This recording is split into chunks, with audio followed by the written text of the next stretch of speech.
પરબના પીરની આપા ગીગાની વલબાઈ માતકી ભગવાન બાપાની આજે માં વાલબાઈ માના ફળિયામાં 133 વર્ષના વાણા વાઈ ગયા છે. વાત અમર થતી જાય છે, વચન પાકતું જાય છે, વ્યવહાર ત્રીજી ચોથી પાંચમી છઠ્ઠી સાતમી પેઢી સુધી પહોંચતો જાય છે. મહાપુરુષોએ આપણને ખૂબ સરસ હાજરી આપીને આશીર્વાદ આપ્યા. ભોલકુ બાપુના આશીર્વાદ છે આપણા ઉપર, પાળિયા ધામના આશીર્વાદ છે, આપણે એના છોરું છીએ. કરસનદાસ બાપુની અવસ્થા અને ખૂબ વ્યસ્તતા હોવાના કારણે પૂજ્ય મોહન બાપુ, કેતન બાપુ પધાર્યા છે. અન્ય આપણી ઝૂંપડીના બધા સંતો, આ પંથ સાથે વ્યવહારમાં જોડાયેલા તમામ સંતો અને અમારા દાદાથી રામ રામ. વાલબાઈમાં પરિવાર હલકામાં આખું માનો પરિવાર છે. માએ જે નિર્વાણ પહેલાં બાપુ પાસે કુટુંબ માગ્યું હતું, વંશ માગ્યો હતો કે બાપુ મને હું ઢકાઈ જાય એવું એક ફળ આપજો. કણબીની દીકરી છું, અંધારી રાત છું, આમને અમારું જીવન કેમ પસાર થાય, ભક્તિ સાથે જીવવું છે. તો બાપુએ કીધું છે મર્મમાં, તને હજારો દીકરા મળશે, એ તમે બધા વાહ કે તને હજારો દીકરા મળશે, ત્યાં તું હજારોની માં કહેવાય. ઢકાઈ ગઈ અને કાયમ છાયા બનાવી દીધી પીપળાની. વિચાર તો કરો આ વચન કેવું કે તને કાયમ છાયો મળશે, કરુણાનો, પ્રેમનો, પરિવારનો, પુત્ર દિયો. તમે પુત્ર દિયો છો, અમે છીએ, માનવ દીકરા છે. ઘણા સમય પહેલા એક અમારો મનોરથ આંબામાં થયો તો થોડુંક બોલાઈ ગયું હતું, એ તો બધાને યાદ છે. આંબાના મનોરથમાં માની વાત કરી હતી. એ વાત હજી કરુણાથી ભરેલી છે. એવી કરુણા છે જેણે દીકરીઓ સાસરે વળાવી હોય ને એની માનું ખબર હોય કરુણા એટલે શું. કરુણાનું પૃથ્થકરણ ન હોય, પણ એની દીકરીઓ સાસરે વળાવતી હોય ને ગામના પાદરે એ પછી ત્યાં હૈયાફાટ હોય અને એક કરુણાનું પ્રાગટ્ય હોય. આવી કરુણા ગુરુની ને શિષ્યની છેલ્લી ઘડીમાં જે વચન ને વાત છે એ પાકી આજે એના 133 વર્ષ છે. આપણે બધા ભાગ્યશાળી છે. મા ભગવતીને પ્રાર્થના કરી, તમારો આપનો અમર રોટલો હતો સેવા ધર્મ. બિલખા ગયા પછી, બાપુના નિર્વાણ થયા પછી બા બિલખા બલગામ ગયા, ત્યાં હજુ ઘંટી પડી છે. અટાણે એવી ઘંટીનો કોઈ આટો ન ફેરવી હોય એવી ઘંટી છે. ત્યાંથી બા લોટ દળી અને અહીંયા ગાડું પડ્યું સાક્ષીમાં પાછું દળીને ગાડામાં લોટના બાચકા ભરીને સત્તાધાર મોકલતા. 133 વર્ષ પહેલાની વાત છે.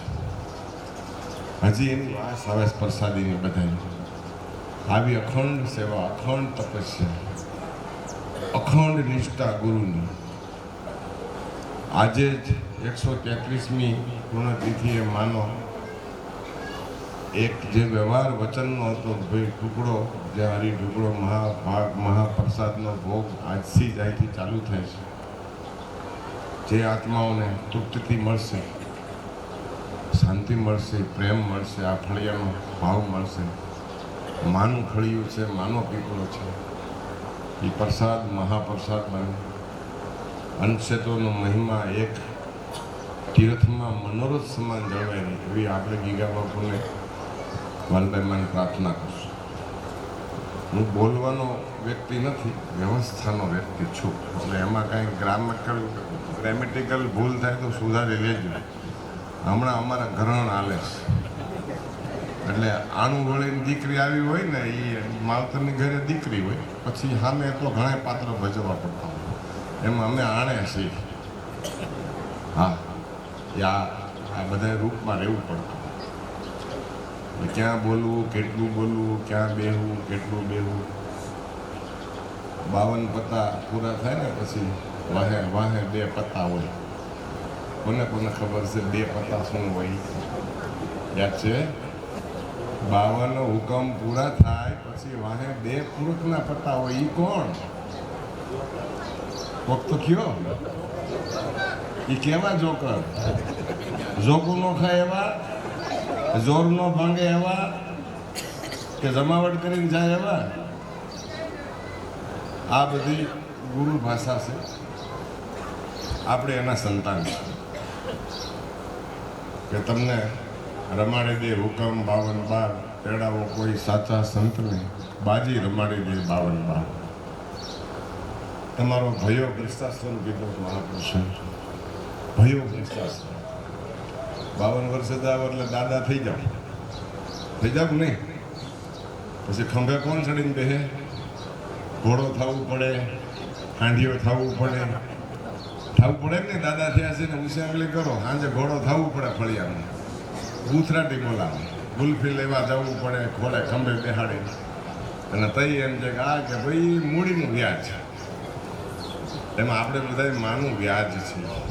વ્યવસ્થામાં, વિવેકમાં, સેવામાં, મનોરથમાં અને પરિવારમાં.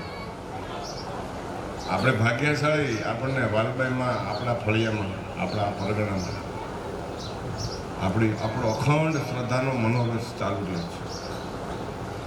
વર્તમાન મહાન બાપુ, અમારે સમજુ બાપુ, એમની ખૂબ નિર્મળતા, સાક્ષીભાવ, આખો પરિવાર, ગોધાણી પરિવારમાં જે સેવા ધર્મનો આંબો ઉતર્યો છે. પછી નહીં, જે અમારા નરેશ છે, બીજા ભાઈ બધા છે, છોકરાઓ છે, એ વાતમાં, એ વ્યવહારમાં, એ વચન વિવેકમાં અખંડ હાલે એવી અમે આ પરંપરાના પીર વાહક પુરુષની પ્રાર્થના કરશું. આપા ગીગાની જે અમે તો હજી વિદ્યાર્થી છીએ, કકોબા રખડી શીખી છીએ. ગણિતમાં કંઈ ખબર નથી પડતી. ગણિત તો ઘણા લગાડે છે, પણ આવું ગાંડા ઘેલા જેવું થઈને હાલ્યા જઈને તો પાર પડી જાય એટલી ખબર છે. આપ બધાની શ્રદ્ધા, આપની બધાનો રાજીપો, સાવલિયા પરિવારે પહેલ કરી અને આ મા મનોરથમાં જેનું યોગદાન છે. સાવલિયા પરિવારના ખૂબ આ ભગવતી આપા ગયા સન્મુખ રાખે આવા વ્યવહારોમાં. સેવા ધર્મમાં એની સાથે જોડાયેલાને પણ ખૂબ સન્મુખ રાખે, સાક્ષી બનાવે. આજથી જ અહીંયા અન્ન ક્ષેત્રનો પ્રસાદ, મહાપ્રસાદ આપ બધે ભાગ્યશાળી છે કે ધજાજીના થંભ મનોરથમાં આપ સાક્ષી બન્યા. પ્રથમ તિથિની ઉજવણીનું આજથી શરૂઆત થઈ. પછી નેક્સ્ટ જેનો ભાવ હશે એ આવી કહેશે સમજુ બાપા અમારે તિથિ ઉજવવી તો ના પાડતા નહીં. એ ભલે આ હાગમટે આવજો, પાઘડી બંધ ન કહેતા, એ હાગમટે આવજો. અને તમારું ફળિયું છે મનોરથ ધજાજીના ભાવમાં દર તિથિ ઉજવાય. આ બધા સાક્ષી બનો. વિજ્ઞાન યુગ છે, આમાં તરત ચમત્કાર ન મળે. તરત જોવું હોય તો દીવામાં આંગળી મૂકવી ઘડીક.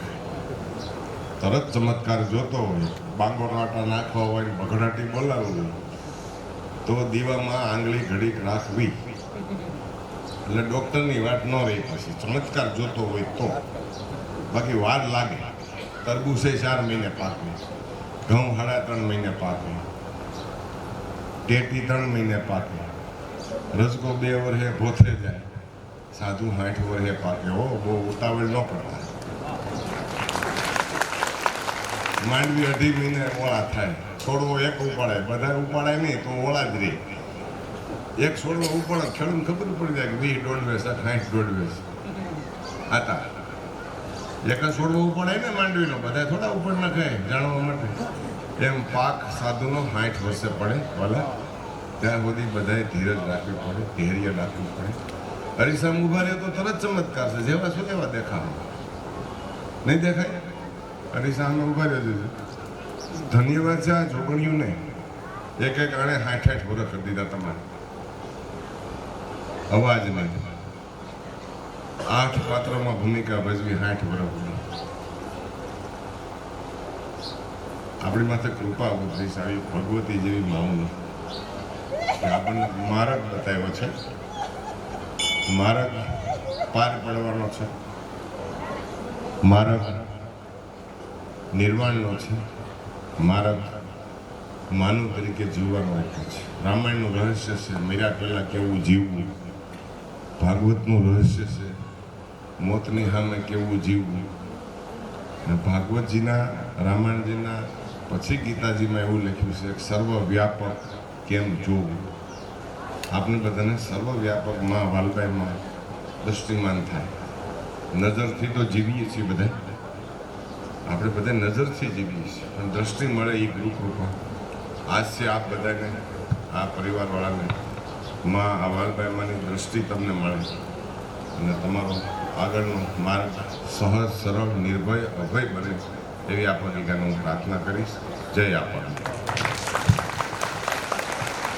ખૂબ